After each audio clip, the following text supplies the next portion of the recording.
Throwback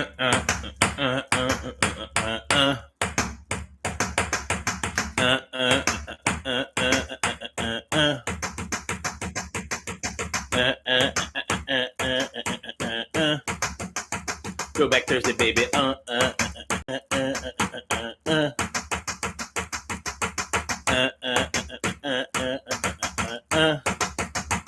Daily Go Get It Measurement Show. It's all up in your area. What's going on, y'all? Sun 752.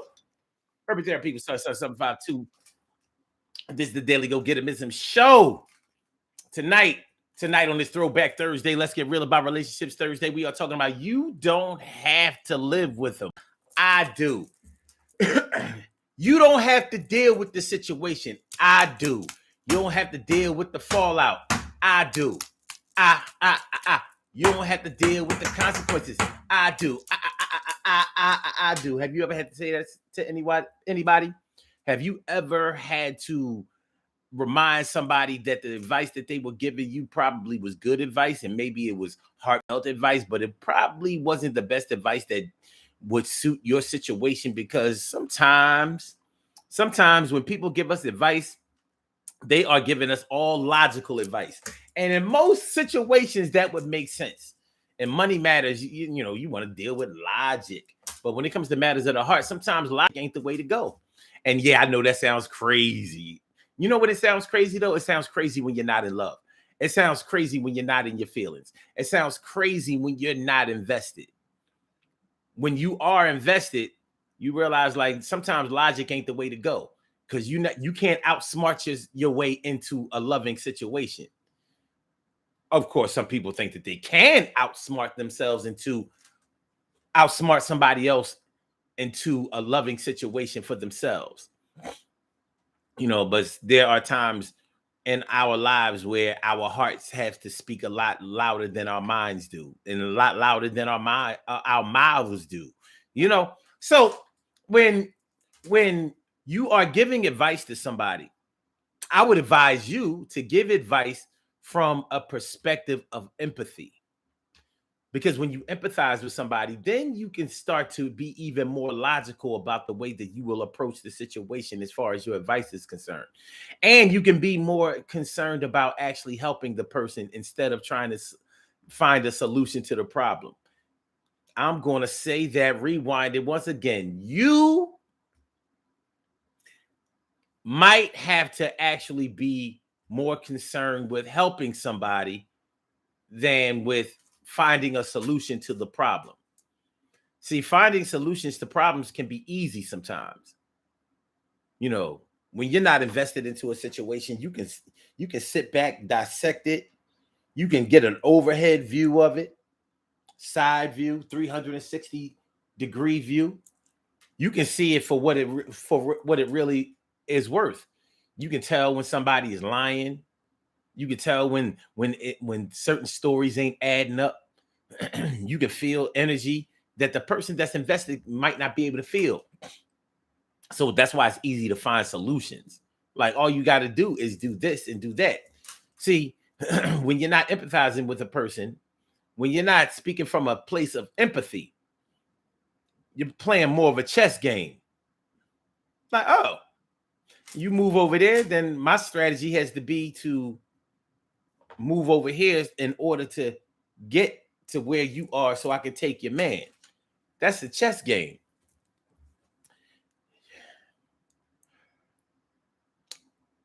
In the game of chess, the goal is to eliminate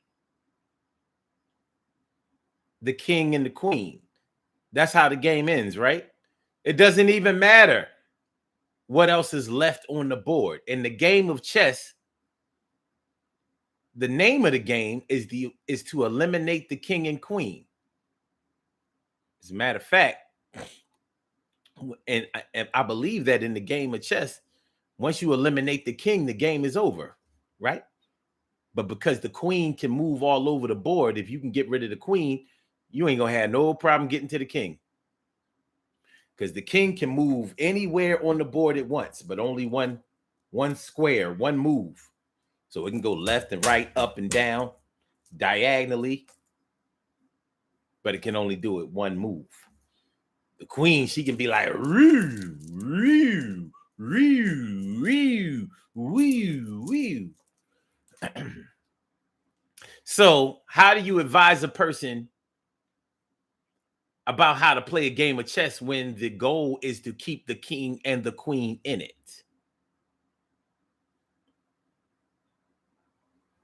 See, yeah, when you're not empathizing with a person, you're showing them how to get rid of their king or their queen. When you're speaking from a place of empathy, you may be showing them exactly how to link up with their king or their queen, or to keep that bond going with the king and the queen, or to keep that kingdom and that monarchy secure and intact. So a little bit of love is all it takes. A little bit of love can go a long way. A little bit of love is all it takes. A little bit of love is what we, girl, got to make it right. Do it right. A little bit of love is all it takes. I said, girl, we got to take our time. Take our time. A little bit of love is all it takes. A little bit of love is all it takes. So okay, you don't have to live with them. I do. If you've ever had to say that to somebody, like, you know what I mean? Listen, man, you ain't got to deal with, you go ahead and you tell my girl, or you tell my wife that that I deserve better than her, or you know, that she ain't treating me right, and that my exes used to treat me like royalty. They used to cook for me, clean for me, do everything to for me, and all that kind of stuff. You tell my girl that kind of stuff, I'm gonna have problems with her. Man, well, shoot, you already got a problem with her. You know what I mean? You know what I mean? It's just wrong, man. It's just hard. It's just hard for me to look at my king, man. It's hard for me to look at my dude. You know what I mean? I ain't never see you caught out there like this. I ain't never see you all being weak and punkish like this. I ain't trying to dish you, man. You know what I mean? Don't get mad at me, but I'm just saying, you know what I mean? She got you hemmed up. She got you all uptight. You all, damn, son. Yeah, I can see your brain. That's how wide your nose open. And I could see it if she was giving you what you deserve, or if she wasn't giving you all these problems. But they don't understand. They don't understand. They looking at you. So their heart is with you. So they want you to do better, but they want you to do better in their eyes. They're not talking about your eyes for that other person or that other situation, because we're not just talking about relationships. We could be talking about your family situation. We could be talking about your job. How many times do people give you advice about your job? And you know, when you don't know a lot of things about how things work administratively, and people who have worked in HR and this and that and all of that, and everybody comes through with the advice about, you know, what your job can do to you or can't do to you, or what legally this, that, and the third, and all that. And you like, your biggest worry is, look, I ain't trying to lose my job. Fuck all that. I hear everything y'all saying, but I can't lose my job right now. That's what I do know. And see, they're not at your job with you, although they may be taking your account of what happened. Shoot, there could be things that you've done at the job that you ain't related to them. So you know that you have cause for concern about getting fired and all of that.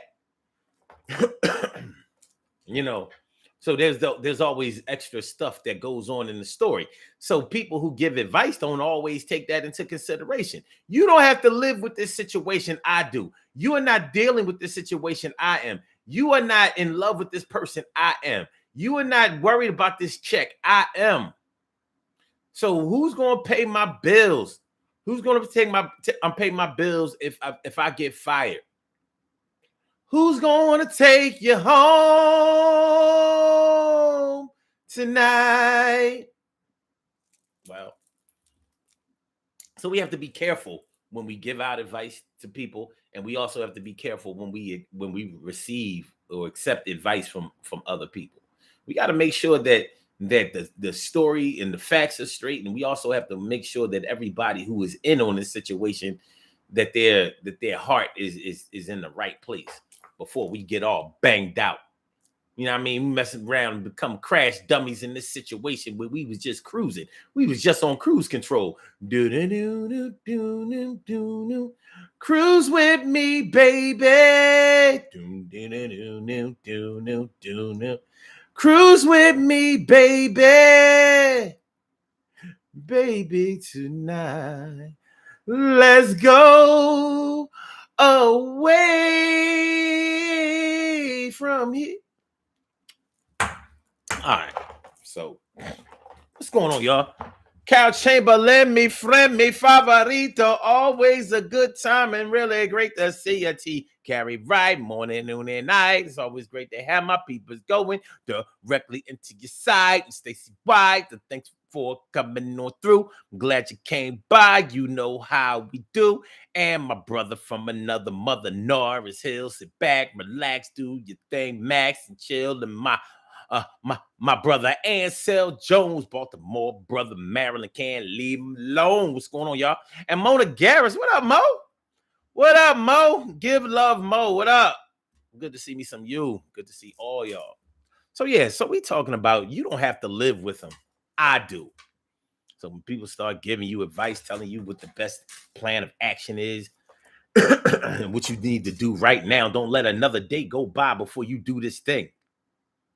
And it's crazy because they be so sure. They be so sure that the advice that they give you is going to work. Because it worked for them. Maybe. It may have worked for them. It may not have. It may have worked for somebody else that was close to them and they saw the benefit of it. So they told you to do it. Shoot. I've done it. You know what I mean? I've been guilty of giving people advice. And in my younger years, I don't think that the advice that I gave them was very good for them because I was speaking from a place of pride for them. I was speaking from a place of love for them. I wasn't speaking from a place of understanding. You know, I'll never forget when me and my big brother, we used to roll hard. We used to roll hard, scooping chicks. You know what I mean? We even dressed alike. We both had high top fades back in the days, kept our shit cut. You know what I'm saying? We was clean dudes. This is when niggas from Philly used to dress nice. We used to be sharp.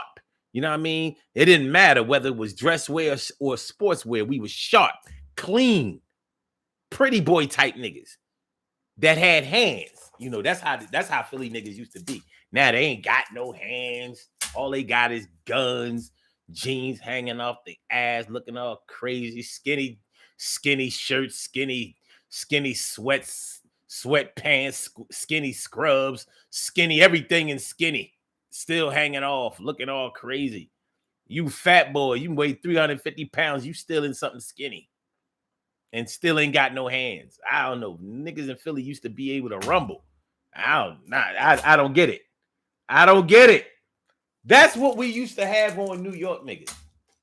We used to be like, yeah, y'all talk all that, y'all do all that talking. Come a little closer. I'm gonna tag you. I'm gonna tag you. I'm gonna tag you so hard you're gonna feel like I toe tagged you. That's how I used to be. Now, not so much. I think the last dude from Philly that knew how to rumble publicly was Beanie Siegel, and you see what happened to him. But anyway. So the crazy thing is that, like I said, I used to be giving advice, not necessarily from a place of understanding. So when me and my brother, we rolling tight.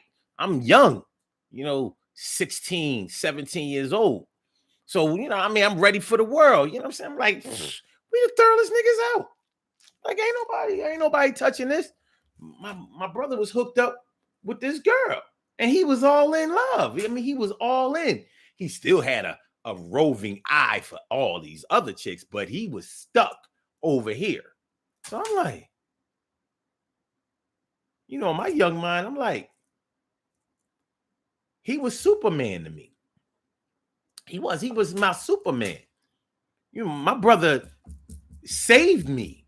He really did. At a time in my teenage life, he saved me, gave me all kinds of confidence and all of that. Like, My brother gave me that man, fuck them niggas. Really. I wasn't saying that before. I thought I needed niggas. He like, nah, fuck them niggas. Nah. You that bull. So I'm like, since he gave me the you that bull, I'm like, well, we them bulls. He's like, yeah, we are. But then his girl had him. So I'm like, nah, you that bull. She ain't that girl. He saw it differently. So where I'm like, I'm more on that on the side of, man, fuck her. Man, fuck her. You know what I mean? You got her on you. This the livest one. Shoot, I wanted her. And he like, nah, this one. I'm like,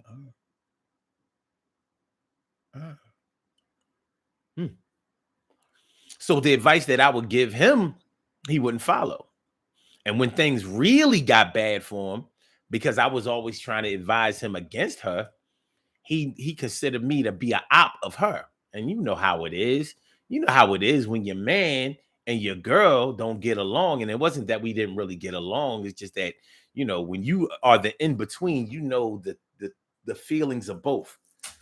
So even though y'all might not be enemies, y'all ain't friends. Because the common denominator is your friend or your people. And so you want them to be all right. You don't really care if the other person is all right. So yeah, I had to learn from those situations. I wasn't in love with her. So I'm not speaking from a place of being in love. He was.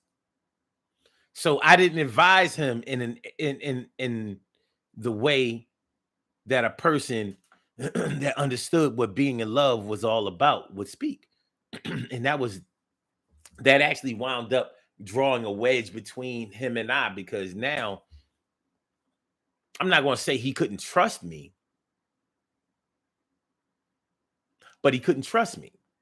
He couldn't trust me to advise him in a loving way about his girl, even if he's suffering. Because, you know, my thing is, yo, she got to go. You was the best before her. You'll be better without her. And he ain't want to be without her. So that was the classic example of, you don't have to live with them. I do. I didn't have to live with her and didn't want to. So I was speaking from that standpoint. He wanted her. He just wanted her to act right. He just wanted to be able to be comfortable with her. He just wanted everybody in the world to respect him and her together. And that's something that he couldn't necessarily get from not just me, but from a lot of people, because they looking at, like, you know how real recognize real? You know what I mean? You know how hard it is to watch somebody that you love, somebody that's close to you. You know how hard it is to watch them get played, especially when they don't feel like they're getting played, or they don't seem to know, they totally oblivious to the play. And you like, you don't notice that she lying. You don't notice that she cheating. You don't notice that you ain't super special to her. You hear how she raised the voice to you? She told you to shut up in front of me. What woman do you know that respects her man told you to shut up, and you shut the fuck up too?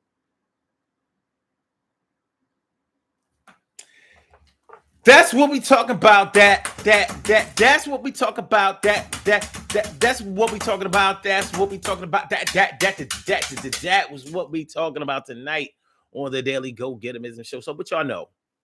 What do y'all know about you don't have to live with them? I do. Have you ever given advice to somebody that didn't really want the advice that you were giving them, because the advice that you were giving them was more of separation advice instead of coming together advice? You're looking for a connection. They looking for a separation. Have you ever given that type of advice, or have you ever received that type of advice? Like, they don't understand.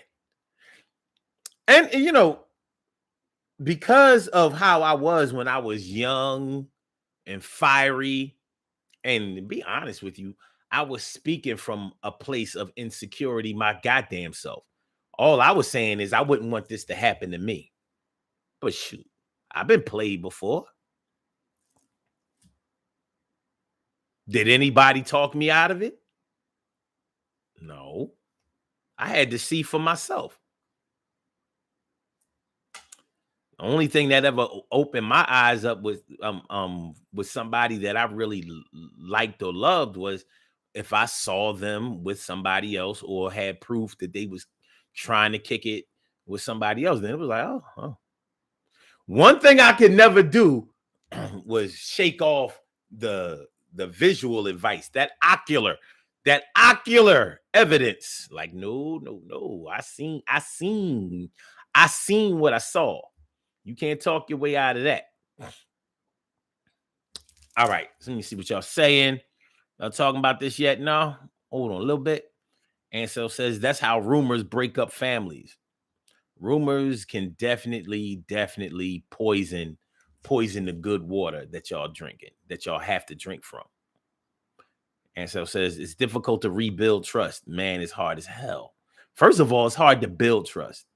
After you've been hurt before, or when you've seen how certain people who were close to you or tried to get close to you, after you see how they move, and it can have a really big effect on how you will allow others to interact with you, or if you will allow them to get close to you. It can have a really devastating effect on your relationships going forward. It can change everything. All right.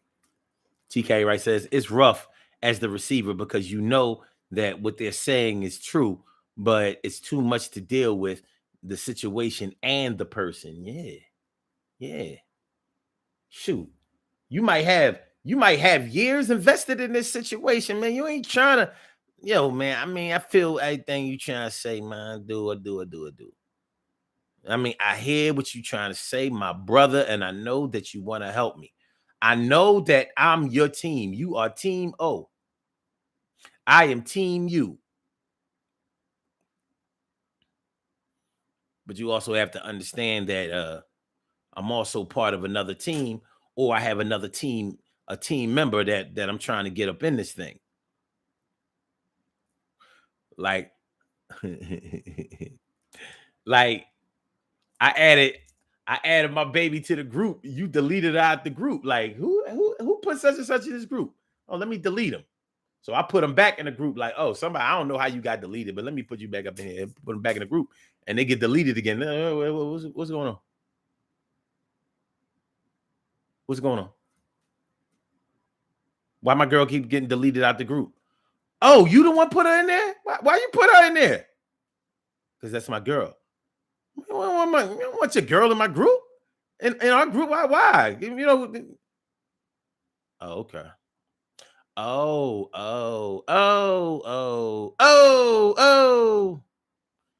Yeah.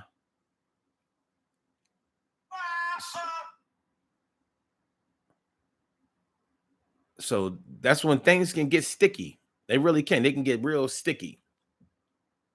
And you just trying to find a place of comfort for you and yours.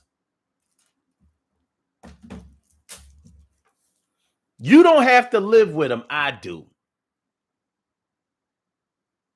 There's so many situations that this title applies to,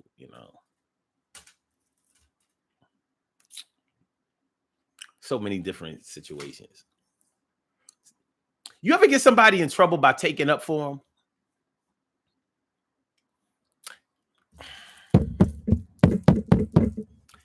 Have you ever gotten somebody in bigger trouble because you were taking up for them? You ever beat up a bully? You ever beat up a bully for somebody?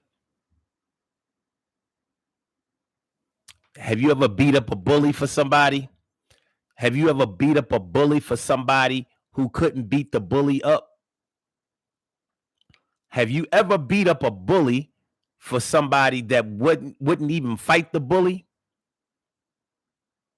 See, the idea behind beating up the bully is you were going to handle that problem and stop the bully from bullying the person that you was taking up for. So your little brother, cousin, niece, nephew, aunt, uncle, whoever, your big and bad self could easily see that this bully can't even fight. So I'm gonna go in there, I'm gonna handle it, and then they're gonna stop messing with you because they know I'm coming through. Well, what about if that bully didn't care if you was coming through? So they was gonna whoop your friend or your brother, sister, aunt, uncle, cousin, niece, nephew, whatever. They brother, sister. They were gonna terrorize the shit out of them every time you wasn't around. And bullies have brothers, big brothers, and cousins, and they got family too. So when you came, they was ready for you when you came back to regulate. The bottom line is you may have taken up for somebody. You may have beat a bully up for somebody who wouldn't fight the bully. So you didn't really instill any power in the person that you took up for. And what you didn't understand was that now that you have intervened, that bully is going to make life harder and harder for that person that you took up for. And you can't be there all the time. It probably would have been better for you to go ahead and show your loved one how to fight. Show them how to beat the bully up themselves instead of you beating up the bully. Teach them how to box. If you don't teach them how to box, just teach them how to hold their hands. Teach them how to punch. Teach them how to duck, bob, weave, defend. Because that's all it takes to win a fight. Only thing it takes to win a fight is for you to get in all of your punches or the majority of your punches and to not take any yourself. That's a surefire winner. You know what I mean? You don't win a fight by how many punches you threw. You win it by how many they landed. All right. So yeah. So you might have gone and beat the bully up. But now your little brother has to deal with your little brother or your little sister has to deal with, oh, you ain't nothing without your big brother or your big sister or your cousin. So now people that wasn't bullying your little brother, sister, cousin, niece, nephew, aunt, uncle, and I have to say aunt, uncles, because some people have aunts and uncles that are younger than them. So shout out to everybody that has to drop their baby aunt and their little baby aunt and uncle off to school while they went to school themselves. I gotta drop off my little aunt. You what? My little aunt. My baby aunt. What's a baby aunt? My aunt, but she younger than me. I'm 9. My aunt is 5. So she goes to kindergarten. I'm going to the 4th grade. Don't act like you don't know. You know what I mean? Let me kiss my baby uncle goodbye. Bye, man. Bye, Uncle Frank. I'll be back. Anyway. So now life is harder for the one that you took up for because they figured that, now the person that you took up for is being looked at like a punk to everybody. Now what you gonna do, Hammer? What you gonna do now, Hammer? I'm gonna turn this schoolyard out. So, okay. What we got here? Shirley Cheryl, the world's most precious and greatest pearl in the world. Shirley Cheryl, the world's most precious and greatest pearl in the world. What's going on, bye? Good to see me some you. Let me see. Ansel Jones says when friends fall out and you choose sides, and there will come a time when you have to choose sides between your friends. It happens. That's life. That's life. Make sure you choose wisely, because you will be called on both decisions, regardless. My brother from another mother, Norris Hill, said, I told a friend that only you can decide when you've had enough and act on it. I don't mind being a soundboard, but shit can get spiritually draining. And Mona Garris says, I have. She has taken up for a person that wouldn't take up for themselves. She beat the bully, but the bully beat back up your friend. God damn it. So now you got to beat the bully up again. I told you to leave my people alone, you little mother. I told you. If I got to come back around here. Now you done started a war. They done went to go get they big people. You might have to go get bigger people than you. And all of this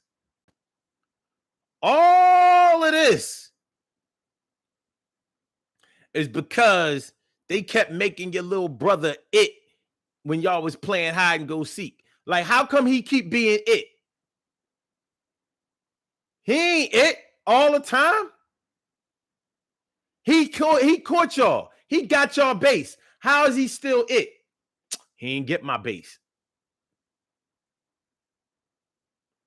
Only the old heads that used to call it hide and seek even know what I'm talking about. All of y'all who grew up calling it hide and seek, y'all don't know. Y'all ain't really ever have no fun playing hide and go seek. Y'all don't know how the game was played. That shit was a competition around the way. You know what I'm saying? Back in the day when you played hide and go seek, you had to go look for the person that was hiding, look for the people that was hiding, and you had to race them back to the base. Like, just seeing them wasn't going to work. You had to go find them, and then it was a foot race back to, like, the base might be the tree. And you had to beat them running back to the tree and be like, I got your base. So if you saw them all the way, oh, yo, Greg, I saw you. All right, you right there at the tree, which was the base. I got your base. You out. Greg like, oh, man. So you know what we used to do? We were so deep into the hide and go seek game.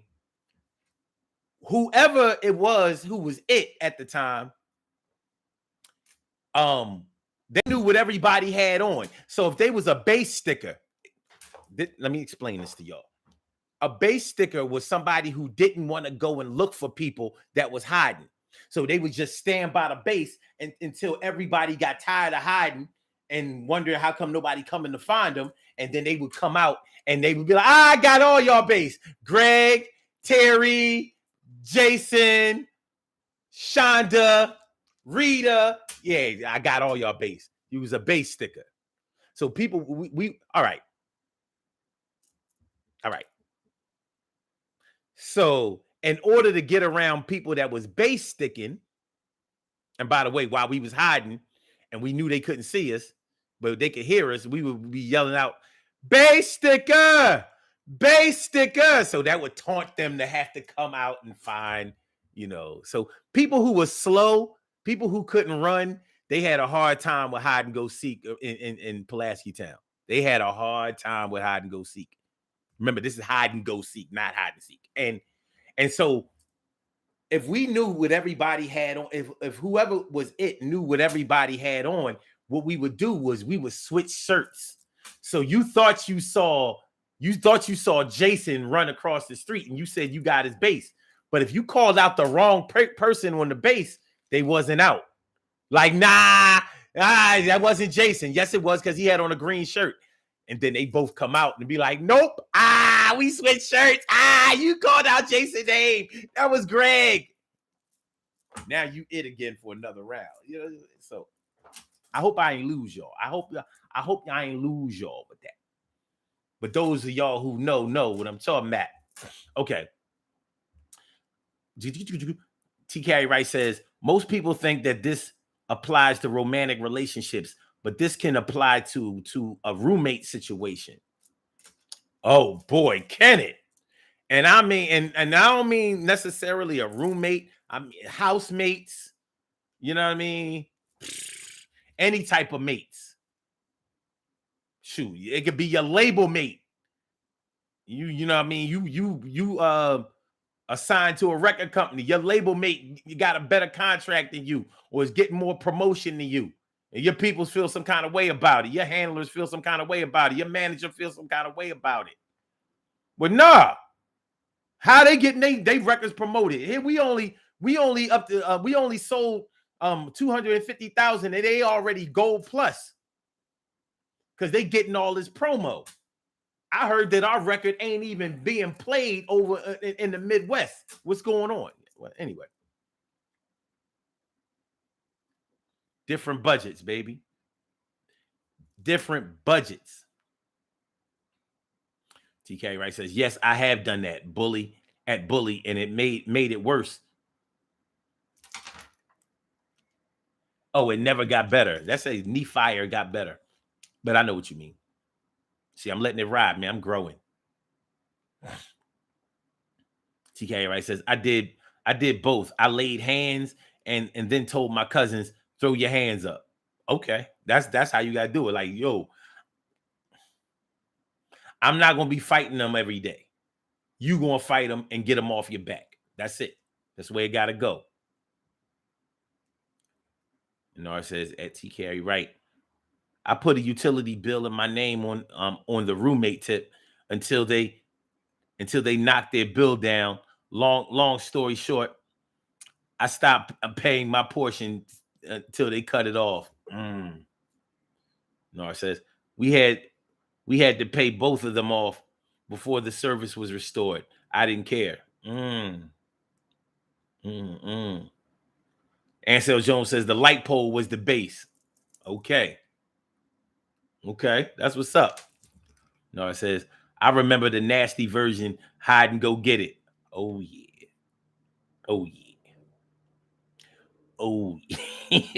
TK Wright says, some of us were hiding around the corner.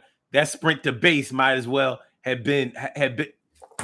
Man, I'm glad y'all knew what I was talking about. Because these kids nowadays playing hide and seek. I'm like, hide and seek? Where's the word go? It's hide and go seek. They like, no. Like, Ayana talking about something. No, daddy, it's hide and seek. I'm like, no, it's not. It's hide and go seek. You know what I mean? This is what happens when they take dodgeball out of school. This is what happens when everybody gets a trophy. No. We had to. You ain't getting my base. Here you are, 8 years old, 9 years old, already running a 4.43.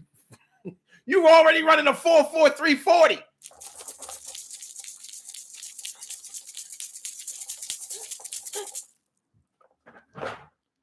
You ain't get my base. We was a tie. Tie goes to the runner. Well, which one of us is the runner? Me? No, it's not as me. It's me. It's me. I know you ain't just. It's me. Oh, you cuss. Get off me. Why you hold me? Stop holding me. Get off me. Watch. Get off me. Stop holding me. Why you hit me all hard like that? Oh, cuz.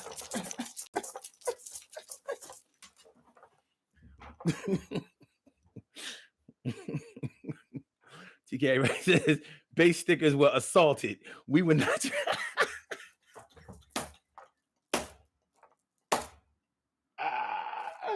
Yo, man, back in the day, you had to run.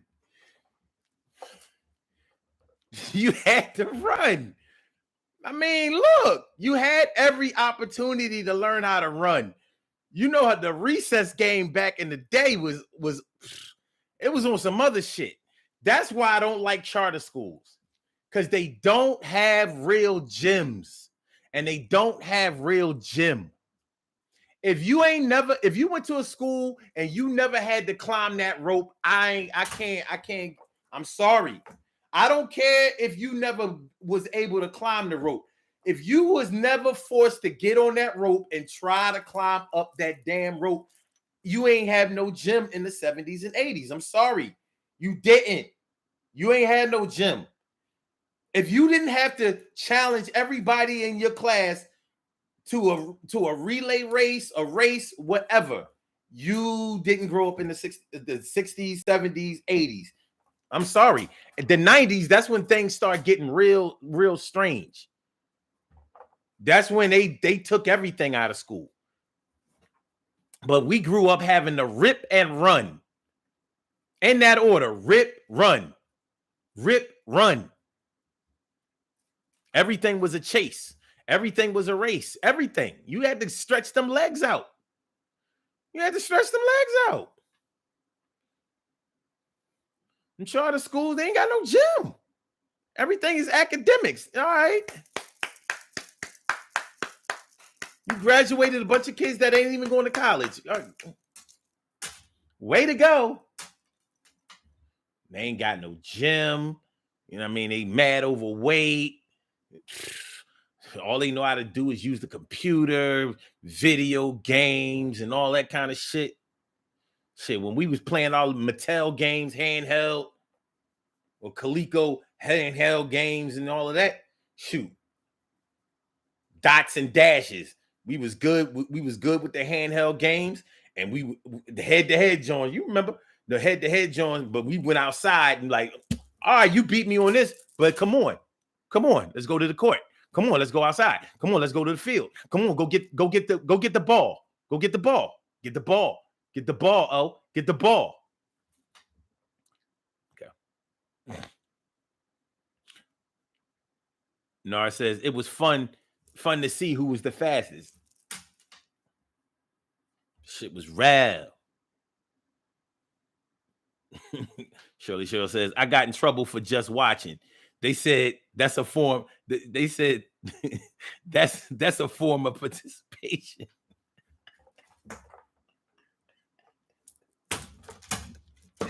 I mean, TK right said no. I said someone was too fast. Some would instantly give up trying to beat them to the base. When somebody was fast, when you knew you couldn't outrun a person to the base, then you had to get your hiding skills on some other. Man, we hid in trees. We hid all the way up in them trees. You know how many times my mom got called because I'm up in a tree hide and go seek, and I'm like, Miss Barbara, please, shh, we playing hide and go seek. They like, it's 9 o'clock at night, Omar, up in the tree. I'm calling your mom. Please don't call my mom. She know I'm outside. She know I'm safe. I'm on Hansberry Street. I'm one backyard away from the block.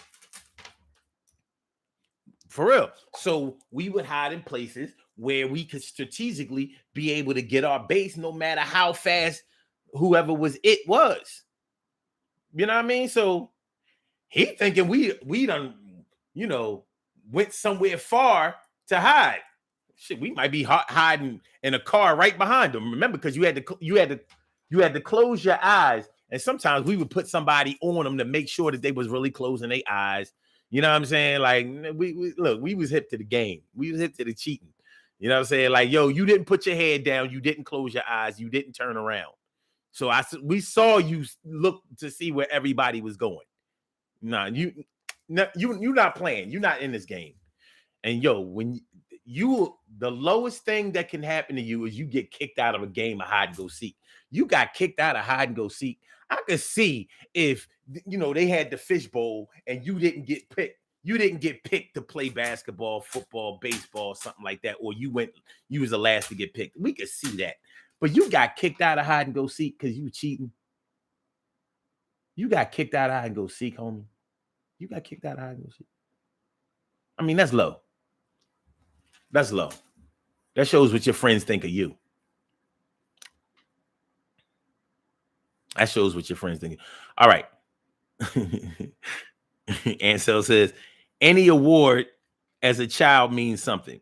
I still have my league baseball and bowling trophies. I think you probably got those trophies legit. I don't think, Ansel, by the looks of things, I don't think you got participation trophies. I don't think you got that. I don't think you got that.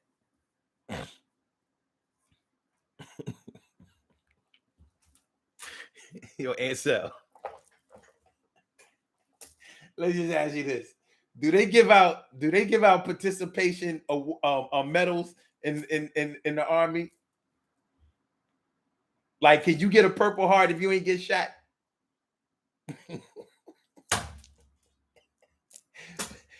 Ansel, only you can answer this right now.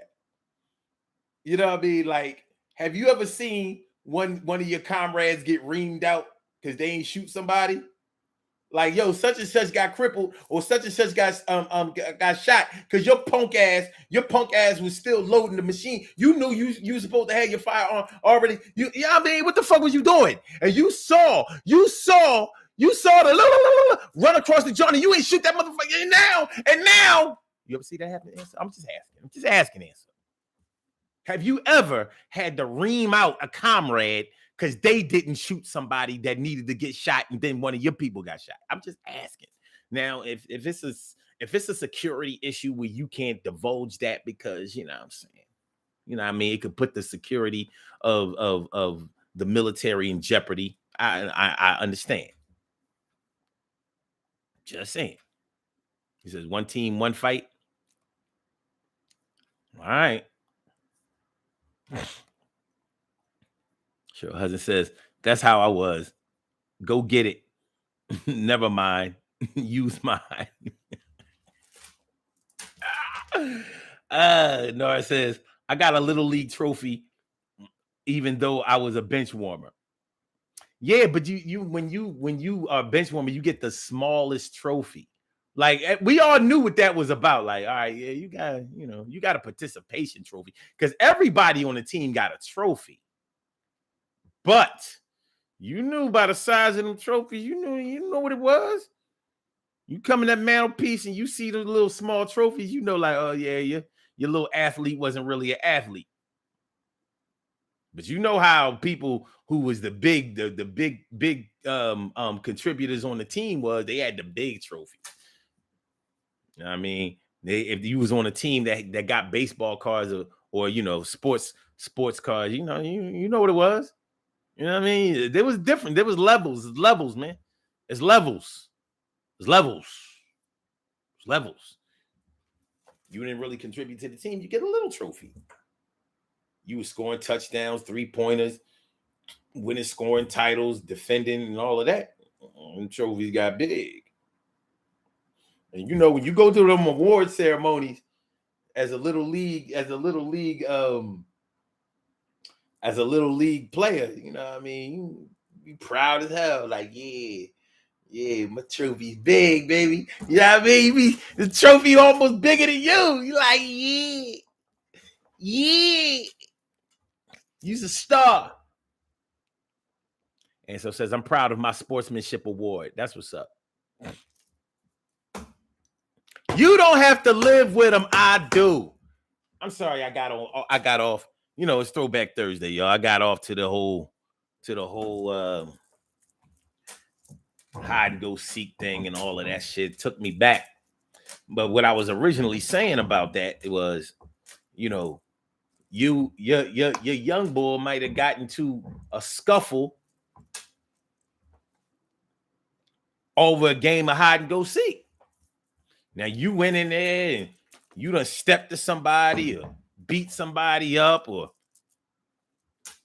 forced somebody to fight you that didn't want to fight you because you was a little bit bigger and all of that. You done went and threw your weight around, and now you done made it worse for the person you was taking up for. Now, if you thought it was bad before, now it's really bad. And they ain't take up for themselves.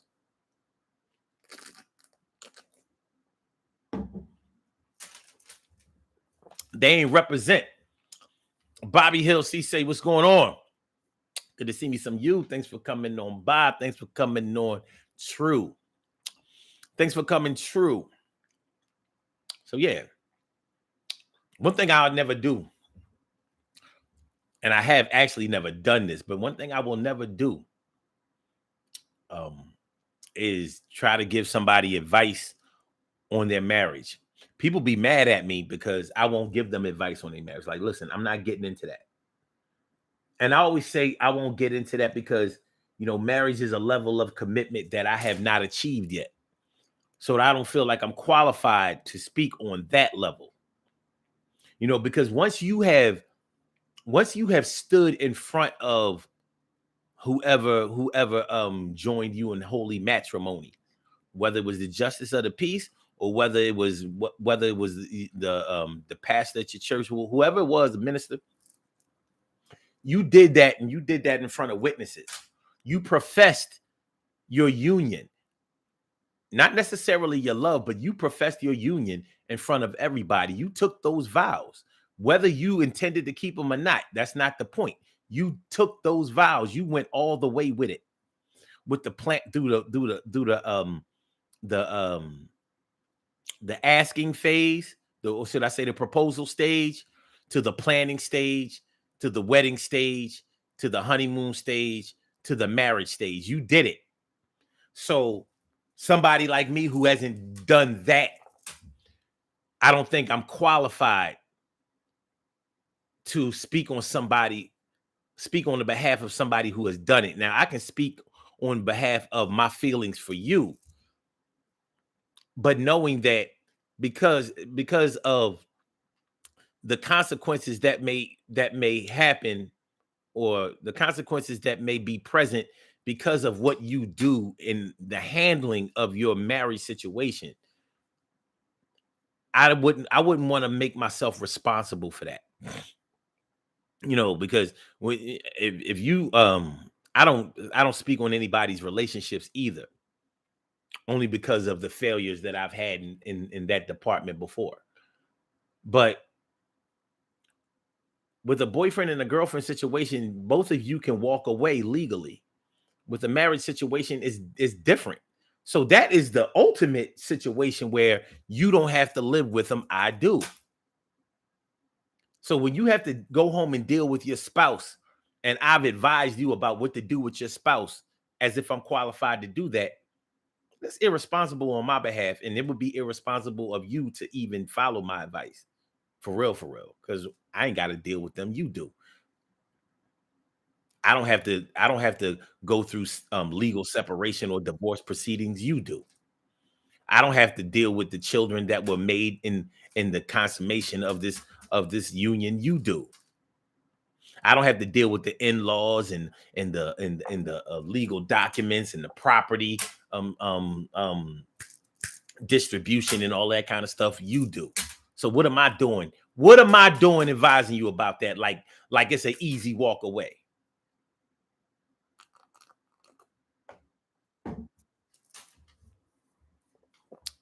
A lot of y'all boyfriends and girlfriends are hard as hell for y'all to walk away from. We talk about a marriage. We talk about a marriage where you got to ask the state and pay.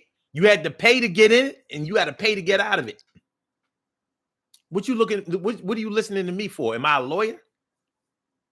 Because that's the only way that I could see it making sense. Now, the best that I could do is to advise you to work it out with your spouse. But I ain't got no business advising you against, linking back up with them and trying to make a better situation for the both of y'all. I don't have no business doing nothing except for that. And I need to watch my step when it comes to that, because what do I know about y'all being together the way y'all want to be together? Y'all are man and wife, husband and wife.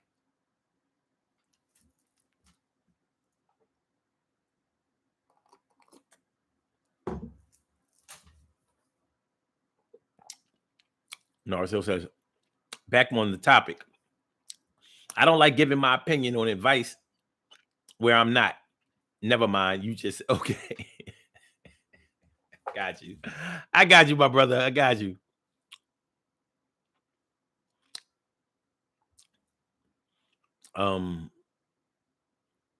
Gary Wright says, "Oh, dag, Norris and Barbara are cousins. I keep forgetting about that. I keep forgetting about that." Gary Wright says, "Yeah, but people will ask for advice if they feel like you're level-headed. Then they'll talk shit on your lack of qualifications should things go left." Real as hell, boy. That's real as F.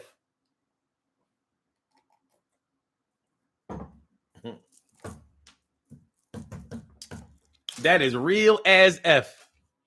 Make sure y'all hit that like button, y'all. Make sure that y'all share the show. Make sure that y'all subscribe to the channel if you haven't subscribed to the channel yet.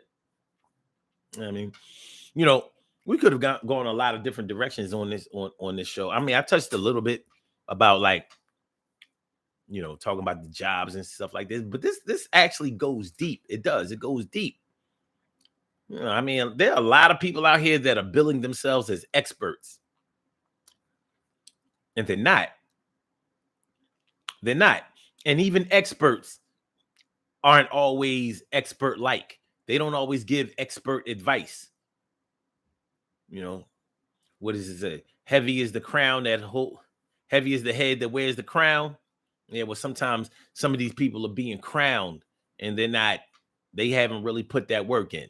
They ain't put that pain in. They're not qualified to stand by. Stand by me.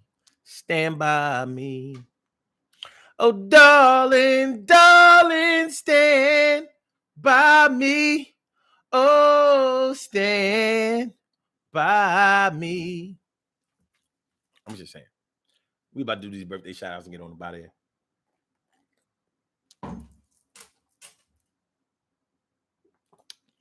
You know what I'm talking about? Y'all know what I'm talking about when I say we're about to do these birthday shout outs and get on about here. All right. We have some birthday shout outs to do. Some people were born on this glorious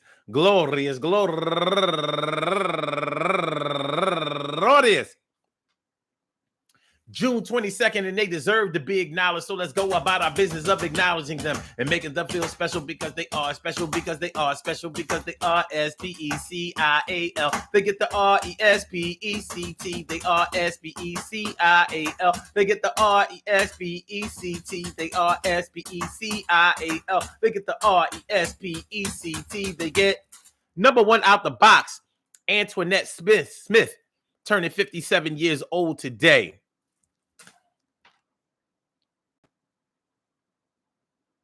I believe this is the Antoinette Smith that lived around the corner from me.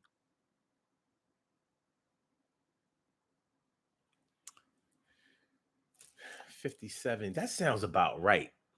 I believe that that's the Antoinette Smith that I grew up with. She lived right around the corner from me. My man, James K. Smith, I believe that's his sister. I never knew that she was a Cancer. Happy birthday to you, Antoinette. And you know what? We never called her Nettie.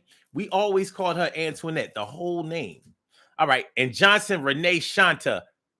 Or is that Johnson Renee Shante? S-H-A-N-T-A. Yeah, there's Black Shante. All right, 42 years old. And Lafille Melancholy. Happy birthday to you. And Maisha Potts, turning 45 years old today, and Kimberly Mitchell, turning 52 years old today, and Kathleen Beard. Happy birthday to you. And she's raising money for the fundraiser for Alzheimer's, Old Timers Association, and also Kanisha Denham. Go get a Kanisha Denham. Happy birthday to you. And Travis J. Winters, happy birthday to you. And my girl, going all the way back to the 1992, Sarah Hall, turning 50 years old today. And last but not least, go get her. And my girl, Kim Thomas, turning 61 years old today. I hope that today finds you all in good health, happiness, mind, body, soul, and spirit. And that goes out to each and every person born on this glorious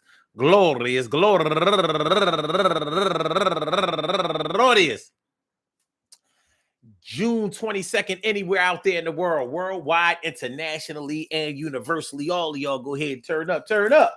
But don't turn up too loud. Just turn up loud enough so everybody can hear you. Rock out, rock on and do the damn, the rock out. Rock on and do the damn, rock out. Rock on and do the damn thing. You do your thing, y'all. Represent the queens and kings. You do your thing, y'all. Represent the queens and kings.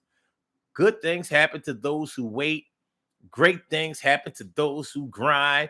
And anything can happen to those who go for theirs. So go hard, go for yours. And remember, man, you ain't got to live with them. I do. You ain't got to deal with them. I do. You don't have to keep it true. All you have to do is care about me and give me advice, but you ain't got to do things like this twice. You ain't got to break up. You ain't got to get back. You ain't got to act like you got to catch a hack to get on the by the apartment, the house, and you don't have to deal with my girl, lover, or spouse. And I understand you, man. You want the best for me because you know that I can be the best that you ever saw before. But I have to understand that you want more than I might want for myself. You're looking out for my mental and emotional health, but you gotta understand that I gotta take my bumps and bruises, even if it looks like I am gonna lose. This is the way of life we have to accept. And I understand that when I take the next step, it's gonna be a little better than the first. But if worse comes to first, I let out a curse. But don't be telling me what to do in the wrong frame of mind because it suits you. You gotta tell me the right thing to say, the right way to be with my bae. Peace to all my day ones, my everydays, and my brand news. Love y'all to death. Resuscitate y'all. Love y'all right back to life. We will be back tomorrow night with another daily go-get-emism show. You think we won't when we will? You think we don't have the skills? How dare you? How dare you? So Blog Talk, we gonna get you out of here. Yeah. And for my YouTubers, you know just how we do, but thanks for coming on through. See you on the other side, my boobers. Yeah. On the other side, my boobers. Yeah, word. Yeah, on the other side, my boobers. Peace. With the release.